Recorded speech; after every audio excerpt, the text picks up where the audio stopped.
Sons of the Forest is easily one of the most hyped games to come out in a while, and I'm here to give you a preview of what the game looks like running on GeForce Now's Ultimate tier. When it comes to settings, everything in-game is currently set to Ultra with motion blur disabled. The game is running at 3440 by 1440p resolution for ultra-wide goodness. Right off the bat, let's talk frame rate. The game tends to jump around the 60 to 80 FPS mark. In rare cases, I've seen it hit as high as 110 in some areas, but for the most part it seems to average out around 70. I think it's more than fair to say that it fluctuates quite a bit, and that fluctuation gets even worse when introducing more players into a lobby. While playing, I decided to join a full lobby for quick testing, and as you can see, you're now seeing dips into the 40s and 50s when there's a full 8 players in the same vicinity doing their own thing. I can't stress enough though, the game has just launched into early access. Chances are there's still plenty of room for optimization, and I expect it to happen in the weeks and months to come as the game builds towards its full release. Now, I gotta admit, I kind of excuse the frame rate for just how beautiful the game looks. I was genuinely impressed by the quality of visuals at hand. I'm not sure how well it'll translate over in a YouTube video, but believe me, when I say Sons of the Forest is a massive step up from its predecessor, I mean it. Everything from the trees, different biomes, character faces, and details on every item you pick up have been significantly improved. Being able to play it on ultra settings with above 60 FPS is something I can only do thanks to GFN Ultimate. I know for a fact that my gaming PC just isn't up to task anymore. Now, I do want to point out that when streaming a game, you will always notice a slight drop in clarity, and things like artifacting or pixelization in the far distance can become more noticeable if you look for it. In the past, I've noticed that it's at its worst when there's a lot happening on screen or if there's a lot of foliage around you. But I'm happy to report that there really isn't much of an issue here while playing. Fact is, the only reason I'm bringing it up now is because it's a fact rather than something I even noticed while gaming. But despite that, it is important to point out if you're extremely picky about these sorts of things because I figured you should know. In terms of gameplay and latency, you'll notice that I'm playing also on a higher than average latency, as the current servers I connect to for GFN are currently being upgraded to the 4080 SuperPods. As such, I'm connecting to a server further away, but despite that, the game plays fantastic.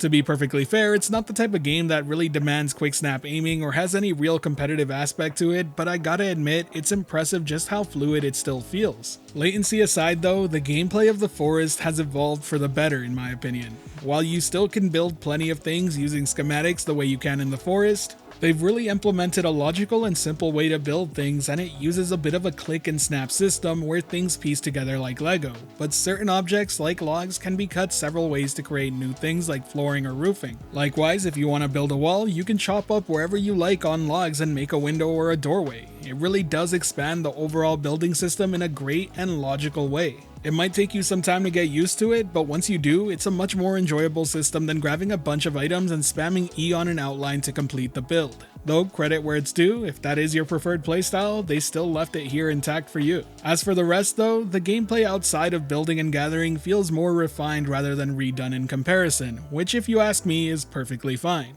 Quick side note here that the AI mechanic in my experience is very helpful for gathering things, but I've also seen a few videos online of them destroying player buildings. Definitely seems more like a bug right now, but if you rather not play with them, you can literally just get rid of them.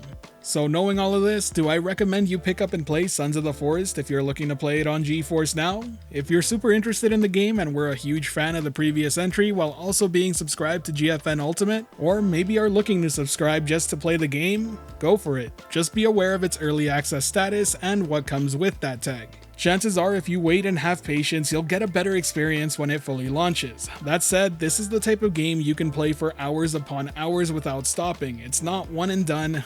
So personally, I don't mind playing it a bit now and then playing it a bit later. Chances are I'll be doing multiple playthroughs with different groups of friends. Fact is though, if you are playing in the here and now, you will run into some bugs and issues. I for one couldn't close my roof for some odd reason and it was killing me inside, but oh well. The truth is that I couldn't be more happy with what I've played so far, and while I still have plenty more to play, I'm impressed with what I've seen of the game thus far and can't wait to see what further updates bring to it. GeForce Now has been a great service, and as I stated earlier, without a doubt, I could not run this game at the same level of fidelity or frame rate on my local gaming PC, and that alone is pretty nuts to me.